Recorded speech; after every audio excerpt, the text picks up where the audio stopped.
नमस्कार मित्रांनो आणि मैत्रिणींनो, पल्लवी मराठी कथा या चॅनलवर आपलं स्वागत आहे. नकळत घडले सारे भाग 40. मागील भागात.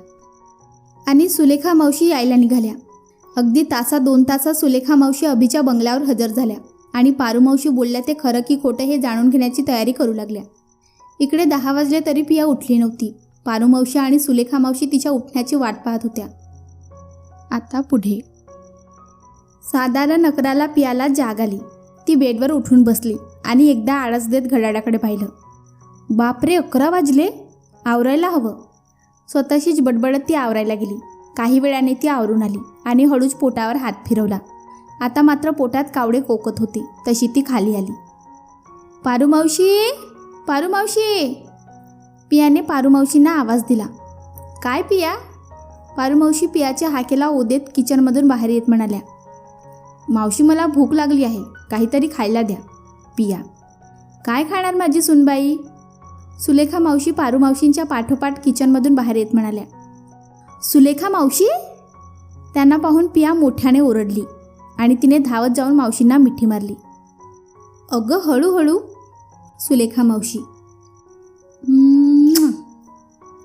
तुम्ही केव्हा आलात? पियाने त्यांच्या गालावर किचकारून विचारलं. पिया. तुझी आठवण आली आणि मी आले इथे. सुलेखा मावशी. बरं झालं तुम्ही आलात, मला तुमची खूप आठवण येत होती. पिया. म्हणून तर आले. आता बोल, काय खायचं आहे तुला? सुलेखा मावशी. हो ना, आज सासूबाई आल्यात तर आम्हा नोकरांना कोण विचारणार? पारू मावशी खोटं खोटं रुसत म्हणाल्या. तसं पिया त्यांच्या जवळ गेली आणि त्यांना मिठी मारून म्हणाली. त्या माझे सासूबाई आहेत, पण तुम्ही तर माझी आई आहात ना. त्यांच्या माझ्यावर जितका हक्क आहे त्यापेक्षा जास्त हक्क तर तुमचा आहे ना, कारण तुम्ही आईच्या मायेने मला सांभाळता. पिया त्यांची गाल ओढत म्हणाली. हो, हे बरोबर बोलली पिया. सुलेखा मावशी. हे छान जमतं तुला. पारू मावशी तिच्या गालावर हलके चापट मारत म्हणाल्या. तसं पियाने दोघींना हसून मिठी मारली. बोल आता, काय खाणार? पारू मावशी. मला तुमच्या हातच्या भाकरी आणि भरलं वांगं खायचं आहे. पिया. तू बस, मी आणते. पारू मावशी. हो, मी पण येते तुमच्या मदतीला. सुलेखा मावशी. आणि मग त्या दोघी किचनमध्ये गेल्या आणि काही वेळाने त्यांनी पियासाठी तिच्या आवडीचा स्वयंपाक करून आणला. ते पाहून तर पियाच्या तोंडाला पाणी सुटलं. तिने ते घेऊन भरभर खायला सुरुवात केली. थोडंफार खाऊन झाल्यावर मात्र तिला कसं तरी व्हायला लागलं. पुन्हा उलटीसारखं व्हायला लागलं. तशी ती पटकन उठली आणि बाथरूमच्या दिशेने पळाली आणि आतून दरवाजा लावून उलट्या करू लागली. सुलेखा मावशी आणि पारू मावशी देखील तिच्या मागून आल्या आणि तिला आवाज दिला. पिया, पिया बाळा, काय होत आहे? सुलेखा मावशी. ताई, काय वाटतंय तुम्हाला? पारू मावशी हळू सुलेखा मावशींच्या कानाजवळ म्हणाल्या. तुम्ही म्हणताय ते खरं आहे. सुलेखा मावशी. हो ना, मी तुम्हाला म्हणाले ना. पारू मावशी. तरी पण आपल्याला एकदा डॉक्टरांकडे दाखवायला हवं ना. सुलेखा मावशी. हो, ते पण आहे. मग निशा मॅडमकडे दाखवायचं का? पारू मावशी. हो, तुम्ही एक काम करा, निशाला घरी बोलवा, तोपर्यंत मी पियाकडे पाहते. सुलेखा मावशी. बरं.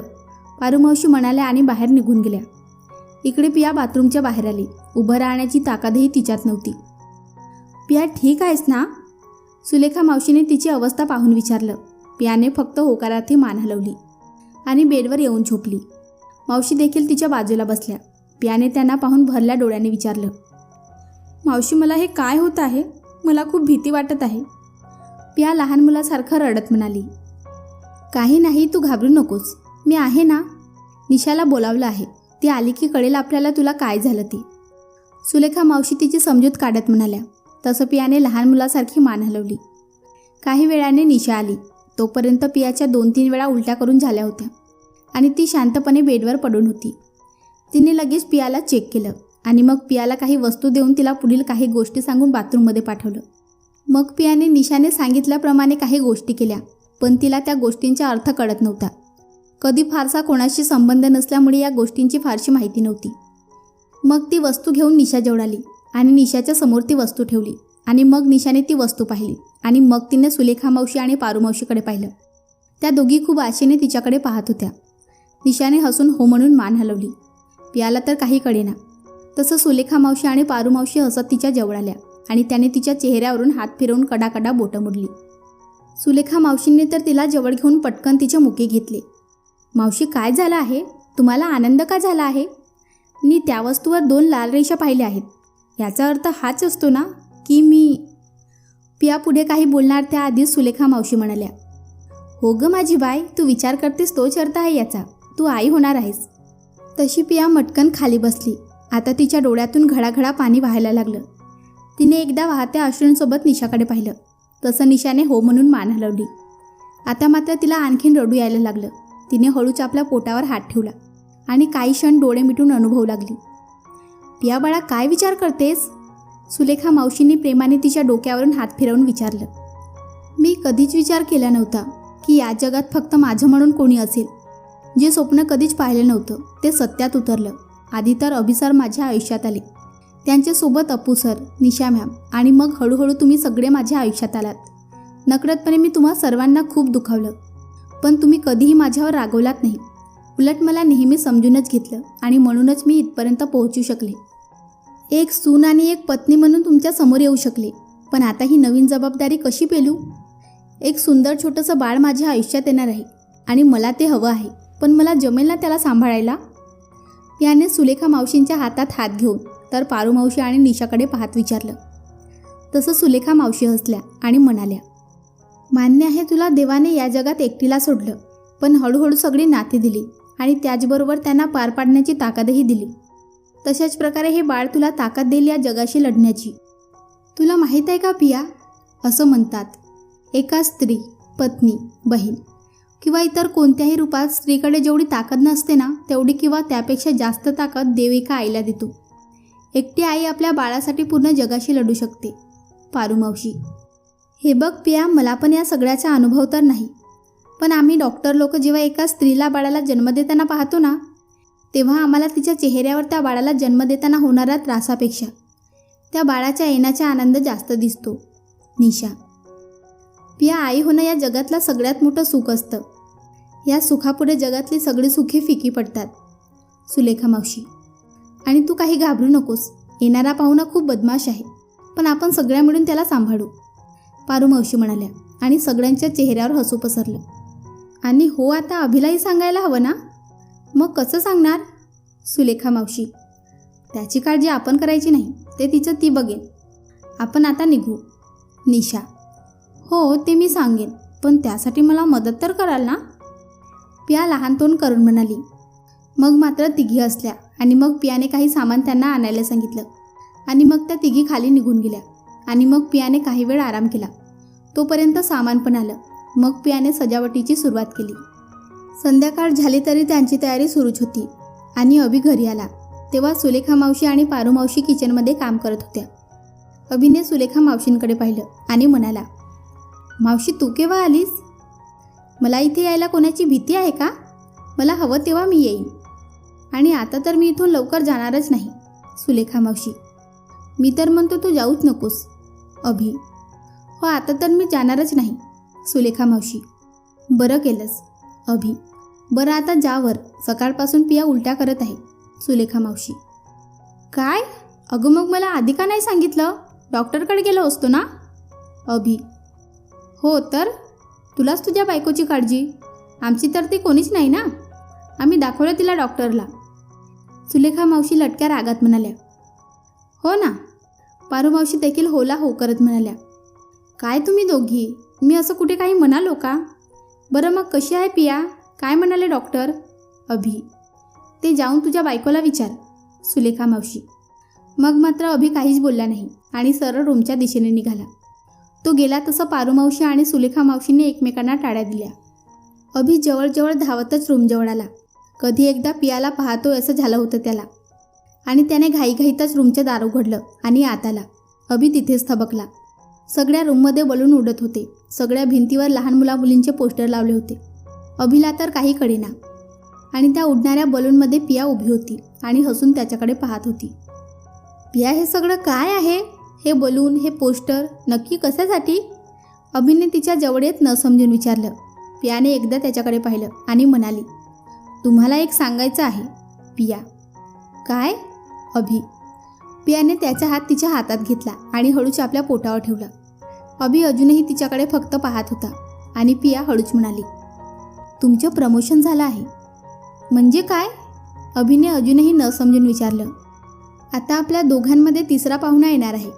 आता तुमची पोस्टिंग बाबा या पोस्टवर होणार आहे, पियाने बिझनेसमॅनने अंदाजात सांगितलं. आता मात्र अभि सुन्न झाला. त्याला काय म्हणावे हे सुचेना. फक्त डोळ्यात अश्रूंची गर्दी जमली. पिया, तू खरं बोलतेस? खरंच आपण दोघे आई बाबा होणार आहोत? आनंदाने अभिच्या तोंडून शब्द देखील फुटत नव्हता. पियाने फक्त भरल्या डोळ्यांनी हो म्हणून मान हलवली आणि मग अभिने तिला मिठी मारली आणि मोठमोठ्याने हसू लागला. त्याबरोबर डोळ्यातून पाणी देखील वाहत होतं. पियाची देखील काही वेगळी अवस्था नव्हती. काही क्षणानंतर त्याने तिला आपल्या मिठीतून बाहेर काढले आणि हळूच तिच्या गालावर आपले ओठ टेकवले, मग कपाळावर आपले ओठ टेकवले. I love you Piya, I love you so much Abhi. आणि मग काहीतरी आठवल्यासारखं त्याने केलं आणि तिला म्हणाला, सॉरी, तू उभी नको राहूस. आणि मग तिला हाताला धरून बेडवर बसवलं आणि तो देखील तिच्या बाजूला बसला. तिच्या पोटावर हात ठेवला आणि म्हणाला, थँक्यू सो मच पिया. आज तू मला माझ्या आयुष्यातील सगळ्यात सुंदर गिफ्ट दिलं आहेस. कधी विचारसुद्धा केला नव्हता की माझ्या आयुष्यातही हा सुंदर दिवस येईल. कोणीतरी माझी पत्नी म्हणून माझ्या आयुष्यात येईल. केव्हा तरी माझं आयुष्य आनंदाने भरून निघेल. मला बाबा म्हणणारं, दुडू धावणाऱ्या या घरात कोणीतरी येईल असं स्वप्नातसुद्धा वाटलं नव्हतं. पण फक्त आणि फक्त तुझ्यामुळे हा दिवस माझ्या आयुष्यात येणार आहे. खरंच पिया, थँक्यू सो मच अभि भरभरून बोलत होता. खरं तर मलाच तुम्हाला थँक्यू म्हणायला हवं, कारण मी कधी विचार केला नव्हता की माझंही लग्न होईल, माझीही छोटीशी फॅमिली असेल. मी सुद्धा कधीतरी छोट्याशा बाळाला जन्म देईन. मलाही कोणीतरी आई म्हणून हाक मारेल. आणि हे सगळं फक्त आणि फक्त तुमच्यामुळे होत आहे. आज मला एवढे जीवापाड प्रेम करणारी माणसं भेटली आणि तुमच्यामुळे हे बाळ माझ्या आयुष्यात येणार आहे. खरंच या सगळ्यासाठी थँक्यू. अभिने हसून तिच्या गालावर हात ठेवला. बरं चल, आपण डॉक्टरकडे जाऊ. पुढे काय करायचं आहे ते आपल्याला माहीत असायला हवं ना? अभि काळजीने म्हणाला. त्याची काही गरज नाही.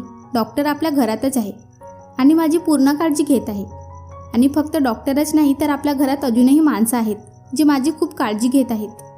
पिया, काय म्हणजे निशा इथेच आहे आणि मावशी म्हणून इथे आली आहे का? अभि, हो. पिया, चल मग सगळ्यांना भेटू. अभि, चला. पिया. आणि मग दोघी खाली यायला निघाले आणि एकमेकांकडे पाहून हसत खेळत गप्पा मारत येत होते. दोघे सीडीवर असताना त्यांना टाळ्यांचा, ओरडण्याचा आवाज आला आणि दोघांनी त्या दिशेला पाहिलं. आणि मग दोघांच्या चेहऱ्यावर एक मोठी स्माईल आली, कारण खाली अप्पू, निशा, जेनी, अनिश, धर्मा, तुका, पारुमावशी, सुलेखा मावशी सगळेच उभे होते. कोणाच्या हातात खूप खेळणी तर कोणाच्या हातात कपडे, आणखीन बरंच काही घेऊन उभे होते. ते सगळं पाहून पिया आणि अभिला जाणवलं की त्यांच्या बाळासाठी सगळे किती खुश आहेत. अप्पूने पटकन पुढे येऊन अभिला मिठी मारली. भावा, आज मी खूप खुश आहे. बघ मी बाळासाठी किती खेळणी आणली आहेत. आवडतील ना त्याला? अप्पू, हो तर. आता रोज रात्री बाळ खेळायला बसणार आहे ती खेळणी घेऊन. निशा टोमणे देत म्हणाली. हो, खेळणारच बाळ त्या खेळण्यांसोबत. त्याच्या मामाने आणली आहे. अप्पू. त्या दोघांचीही तू मे पाहून सगळेच गप्प बसले. अरे काय चाललंय तुम्हा दोघांचं? अभि दोघांच्या मध्ये पडत म्हणाला. काही नाही, बाळाला मामा मामीची ओळख करून देत आहेत ते दोघं. सुलेखा मावशी म्हणाल्या आणि बाकी सगळे हसायला लागले. तसं दोघांनी तोंड पाडून सगळ्यांकडे पाहिलं. अरे एवढी सगळी खेळणी आत्ता का? अजून बाळ आलाही नाही ना?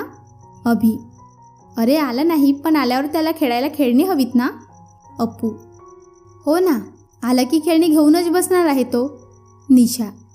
आणि मग अप्पूने एकदा तिच्याकडे तिरक्या नजरेनं पाहिलं आणि पुन्हा म्हणाला, एकदा का हे बाळ या जगात येऊ दे, मग बघ हा मामा काय करतो त्याच्यासाठी. बरं काय करायचं आहे ते करा, पण बाळ आल्यावर. आता आधी पियाला बसू द्या. कधीची उभी आहे? सुलेखा मावशी, हो. आणि मग सगळ्यांनी पियाला बसायला जागा दिली. अभि देखील तिच्या बाजूला बसला. हळूहळू सगळेच त्यांच्या अवतीभोवती बसले आणि मग हळूहळू सगळ्यांनी पियाच्या हातात छान छान गिफ्ट दिले. मग आता अभि, पियाने तुला एवढे छान गिफ्ट दिलं, आता तू तिला काय देणार? निशा. अभिने एकदा पियाकडे पाहिलं आणि म्हणाला, पिया काय पाहिजे तुला? अभि, मी मागेन ते द्याल? पिया, हो तू बोलून तर बघ. अभि, बघा हां, नंतर माघार घ्यायची नाही. पिया, नाही घेणार, प्रॉमिस. अभि, आणि मग पिया हसली आणि मग सगळे तिच्याकडे कुतूहलाने पाहू लागले की ती आता अभिकडे काय मागणार. पियाने एकदा सगळ्यांकडे पाहिलं आणि मग अभिकडे पाहून म्हणाली, मला देवगडला जायचं आहे, शांता काकूंना भेटायचं आहे, पुन्हा तुमच्यासोबत देवगड पाहायचं आहे आणि येताना महादेव काका, दुर्गा काकूंना पण भेटायचं आहे. आता मात्र अभि काय म्हणतो यावर सगळ्यांनी लक्ष केंद्रित केलं. अभिने एकदा सगळ्यांकडे पाहिलं आणि मग निशाकडे पाहून त्याने मानेनच काय असं विचारलं. निशाने नाही म्हणून मान हलवली. पिया तोंडातल्या तोंडातच प्लीज म्हणाली. निशाने एकदा विचार केला आणि म्हणाली, अरे रिस्की आहे. प्लीज निशा मॅम, मला जायची खूप इच्छा आहे. पिया काकुळतीला येऊन म्हणाली, ठीक आहे जाऊ शकते, पण खूप काळजी घ्यावी लागेल आणि मी तुला एकटीला जायची परमिशन नाही देऊ शकत. निशा, मी जाणार आहे तिच्यासोबत. अभि, तू असून काही फायदा नाही, कोणीतरी लेडीज तिच्यासोबत असायला हवी. निशा, एवढंच ना, मग मी जाते सोबत. सुलेखा मावशी, मग तर एकदम बेस्ट.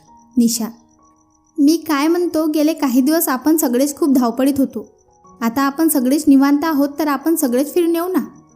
एक ट्रिप पण होईल आणि यांची फिरण्याची इच्छा पण पूर्ण होईल. काय म्हणताय? अप्पू, खूप छान आहे हा plan. Abhi, I am so excited. Jenny, मग आम्हीसुद्धा तयार आहोत. अनिश म्हणाला आणि मग धर्मा आणि तुका देखील हो म्हणाले. मग चला सगळे तयार व्हा. पारुमावशी तुम्ही पण येत आहात. निशा तू पण चल. अभि, सगळे निघाल्यावर मी इथे काय करू, मला तर यावंच लागेल. निशा, तसं सगळ्यांनी टाळ्या वाजवल्या. झालं तुझ्या मनासारखं? अभि हळूच पियाच्या कानाजवळ पुटपुटला. तसं पियाने हसून होकारात मान हलवली. देवगडला जायचं म्हणून अभिची तयारी सुरू होती. दुसऱ्या दिवशी सकाळी सगळेच लवकर तयार झाले. अभिने सगळ्यांसाठी एकाच गाडीची व्यवस्था केली होती. मग सगळं सामान गाडीत ठेवलं.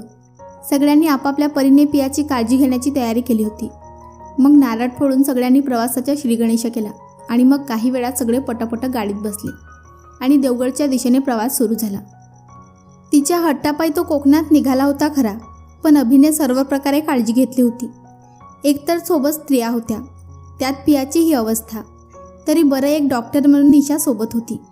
शिवाय अशा परिस्थितीत मोठ्या म्हणून पारुमावशी आणि सुलेखा मावशी सोबत होत्या. धाडशी अशी जेनी होती.